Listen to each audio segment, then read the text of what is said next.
We continue our look at climate action and asked Walton weather observer Frank Ward to share his views.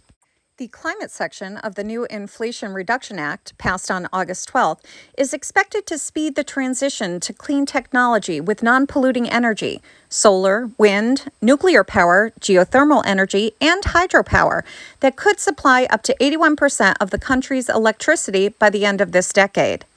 Researchers agree this could help reduce U.S. fossil fuel emissions up to 41% by 2030. The new legislation is transformative but imperfect, Walton weather observer Frank Ward says, in this look at weather, energy, and the global impact of the mandates and how they would work with current available technology in Delaware County.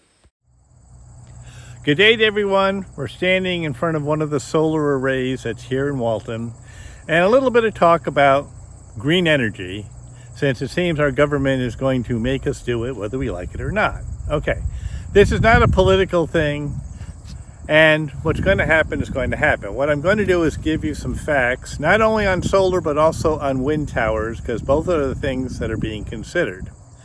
The one thing about solar panels, you'll notice behind me, it has to be on level land, and you also notice that all of those things have to be at a certain angle. That angle is to get as most of the rays of the sun onto the solar panel for it to produce as much energy as it can. It's too bad we can't make them more efficient than they are right now. Right now, about 25%, maybe 30% at most, of the energy coming in actually gets converted into power. The problem with all of this is that we think this is a lot of energy, but it really isn't. Okay, we'll get to that in just a minute. First of all, if you want to put it on your house or in your yard, a friend of mine had 3 solar panels put on his roof. It was enough to run his hot tub. That was all.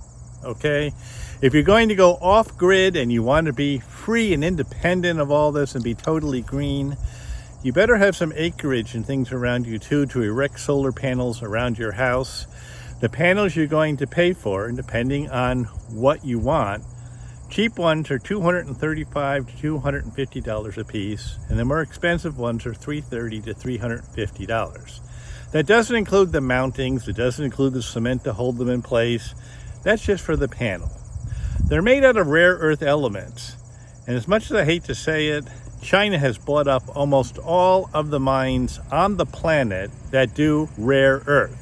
Okay, we have some in this country, but we don't like them to mine it in this country. We've put so many regulations on our own mines. We're buying them from overseas.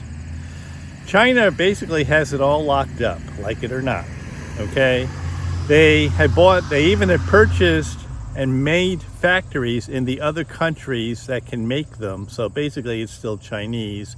And right now, about 85% of all your solar panels come from China or a China-owned industry. That really means you have to do all the mining over there. You have to do all those big trucks, all the stuff to the refineries, all the stuff to make the solar panels, ship them or get them to a port, load them onto those great big, huge, gigantic tanker things you see with all those compartments on them, and ship them thousands of miles to get them here. Okay, what did we just do to the environment for that? I'm not even going to touch that one, because these solar panels probably have to work for several years just to make up for what was done to make them. Okay, if solar energy was the big energy saver of mankind, why is China building a coal-fired electric plant every week in China to make the energy to make these? You know what? Yeah, they have lots of solar panels, but they've already told us they can't meet the need of China. Well, now let's look at what happens when you put them up here. If you mount them on your roof, unfortunately, if your house catches on fire, it makes it almost impossible for the firefighters to vent your roof. You catch one of these things on fire and you have more toxic fumes than you know what to deal with, and these things are extremely hard to recycle. Okay, once they're up and doing their thing, that's green energy. But you put clouds overhead and their efficiency goes down 30 to 35%. So you take that, or you take snow. I don't know what actually happens to this when you get snow on top of all these panels. Does someone have to come and clear it off? Or you let the sun do it? But while it's doing that, you're not getting any power because there's this solution for it. Cloudy weather, the voltage drops. Okay, so the biggest outlay of solar panels in this entire country is in the desert in California, outside of Los Angeles. Great place to put it, the desert, okay?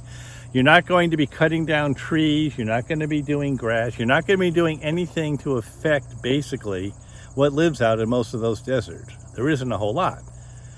It's 100,000 panels. The best way to see it is by low-flying airplane to fly over it because it goes for miles. And yet it only meets about 3% of the energy needs of Los Angeles. And that's 100,000 panels. Somebody had to put that up. Okay, all that expense has to go into some kind of bill going someplace, and eventually it comes out of your pocket. Okay, so is it a solution? What I'm going to do in this whole thing is tell you we need to share where you can put solar panels and wind towers and add into what we've got, because there's no country on this entire planet can run totally green unless you want to take all the technology and all the wonderful things you have right now and start stepping backwards. And I don't think anybody really wants to do that. For wind towers, they did a study here in Walton a number of years ago to show we don't have enough constant winds to make putting up a tower feasible. If you put it up on land, $2 to $4 million a tower. If you put it in the ocean, it's $12 to $14 million a tower. Okay. In the ocean, you have to spread them miles apart because you do have all these ships coming back and forth when you put them in the ocean. They've found out already that it affects migration of fish. It is affecting bird migration. Just like this right here is actually, maybe deer used to live here, okay? All the other animals that are here. What about all the insect life, everything else, the birds, you name it? Well, this agricultural land is no longer agricultural. Okay, right now you say it wasn't being used anyway. But what about 5 years from now? Everyone's talking climate change. Look at what's happening out to the far west. This drought is severe out there. You can't blame that totally on global warming, but if you look over the geological record going back for thousands of years, this has happened again and again and again. You now have the Weather Channel saying, well, California is going through re-desertification. Well, it was before they developed it into where it is, okay? Have we put ourselves in the wrong place? Probably. We have tremendous agriculture out there, but the water doesn't come from California. You have to get it from the Colorado River, get it from any place else you can get it to go and irrigate it. Well, guess what? It's not there anymore. Let's just say, it looks like our river does right now. It's getting really drastic. But now back to the wind towers. Okay, we can't put them up, at least not here. So can we rely on wind energy for our power? No. Can we rely on this? Well, you really can right now, but think about as the seasons go on. How many of you live in a valley that during the wintertime, you barely see the sun because it doesn't get high enough in the sky to get over the mountain on the other side, so you live in the shade? Guess what happens to your solar panels? They're useless, okay? You need a place like this where the valley's wide open, and then you can use them. But I know my neighbor across the street doesn't see the sun for December, January, and the first part of February. He never even gets the sun down on his property. He lives in the shade. You know what? Solar panels are useless, aren't they? So you got to put them where they work. Okay. Now for the wind towers, what most people don't understand is each one of those blades goes from one football goal to the other. You're talking about a blade that's 400 feet long. Okay, you got to put them on these huge towers that go up 450 feet. There's usually 3 blades on one of those, and they're tied to a generator. Now, the one thing they haven't shown you is they make constant noise. There's no such thing as a quiet wind tower. Between the blades slicing through the air and all the gears and all the stuff that's in that generator, you now have noise.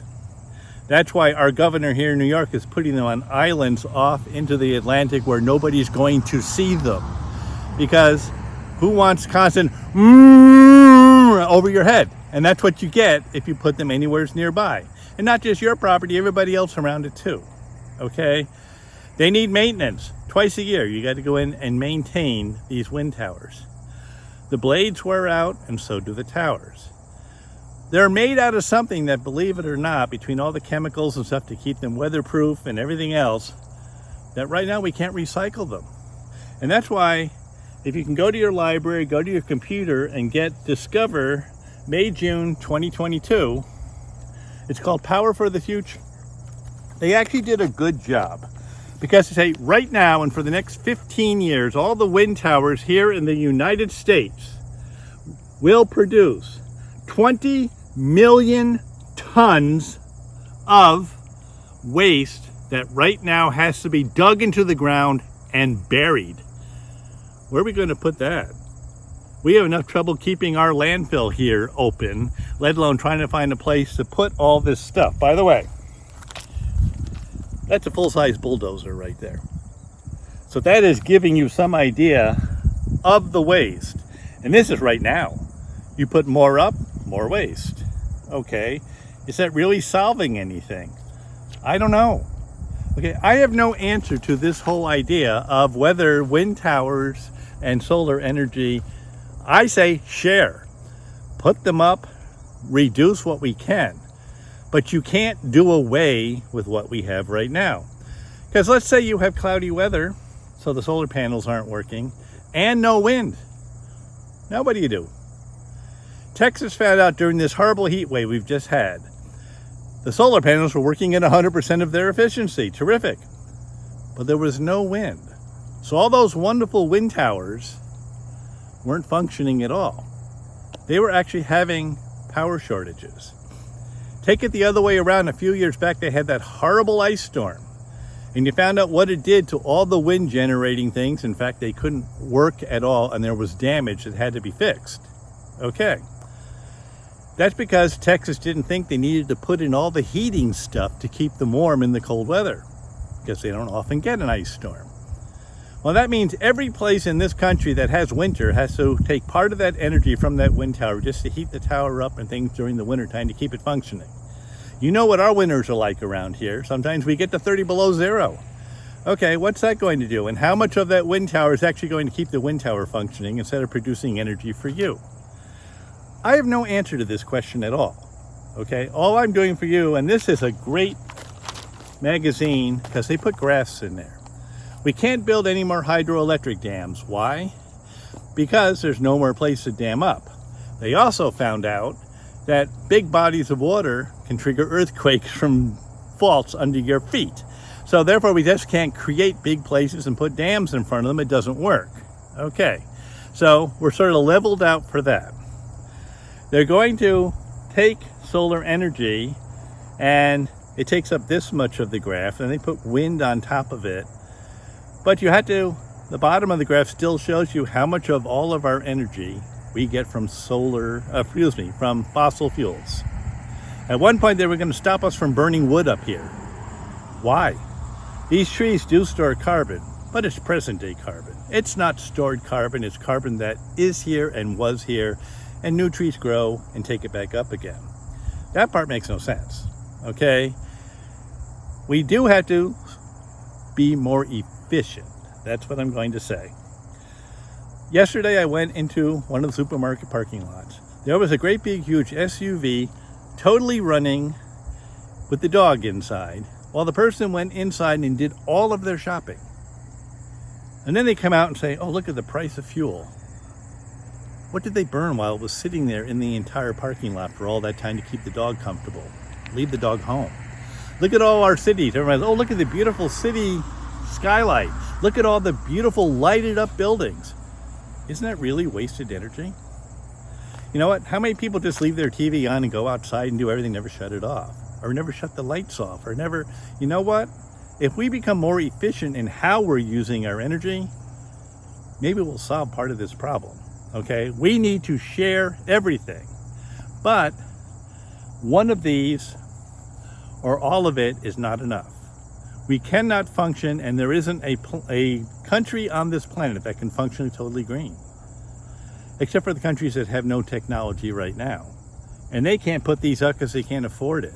They're busy cutting down their trees and denuding their forests just to cook their dinner, okay? And that's a lot of the places in rural Africa and places in rural Asia where those people don't even have the resources, in some cases, of having electricity.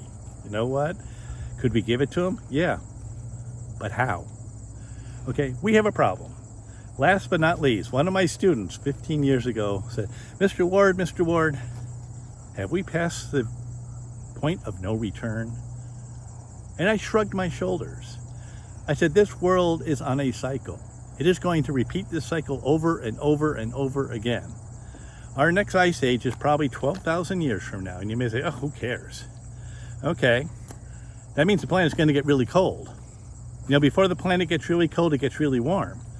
Where do you think all the humidity comes from for all that snow to make all those glaciers to create the next ice age? And go back and look in any book that's going to tell you how many ice ages we have.